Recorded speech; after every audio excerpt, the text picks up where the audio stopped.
10ஆம் நாள் திருப்பாவை 10ஆம் பாடல். நோற்று சுவர்க்கம் புகுகின்ற அம்மனாய் மாற்றமும் தாராரோ வாசல் திறவாதார் நாற்றத் துழாய்முடி நாராயணன் நம்மால் போற்றப் பறைதரும் புண்ணிய நாள் பண்டு ஒரு நாள் கூற்றத்தின் வாய்வீழ்ந்த கும்பகருணனும் தோற்று முனக்கே பெருந்துயில்தான் தந்தானோ ஆற்ற அனந்தலுடையாய் அருங்கலமே தேற்றமாய் வந்து திற ஏல் ஒரு ஏம்பாவாய். விளக்கம். பெண்ணே, நீ முற்பிறவியில் எம்பெருமானை எண்ணி நோன்பு மேற்கொண்டாயோ?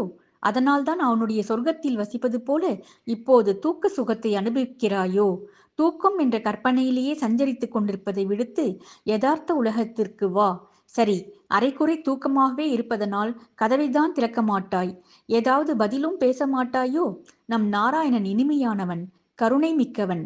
துளசி மனம் கமழ நம் கோவிலில் நமக்காக காத்திருக்கும் அந்த பரம்பொருளை போற்றி துதித்தால் நாம் மேற்கொண்டிருக்கும் நோன்புக்குரிய பலனை அவன் நிச்சயம் அருள்வான். உனக்கு இதுவும் தெரியும் தானே? இதற்கு முந்தைய யுகத்தில் கும்பகர்ணன் தனக்கு நித்தியத்துவம் வேண்டும் என்று வரம் கோரினான். ஆனால் அரக்கனான அவன் இறப்பின்றி வாழ்ந்தால் அவனால் அவனியே அல்லலுறும் என்றறிந்த பரம்பொருள் அவனுடைய நாக்கை பிறழ செய்து நித்திரத்துவம் என கேட்க வைத்தான். அதாவது நிரந்தர தூக்கம். அரக்கனே ஆனாலும் தூக்கத்தில் அவனால் துர்செயல்களை செய்யவே முடியாது அல்லவா? இப்படிப்பட்ட நீடித்த தூக்க பழக்கம் உள்ளவர்களை கும்பகர்ணனோடு ஒப்பிட்டு கேலி செய்வார்கள். ஆனால் நீ அவனையும் மிஞ்சி விடுவாய் போலிருக்கிறதே.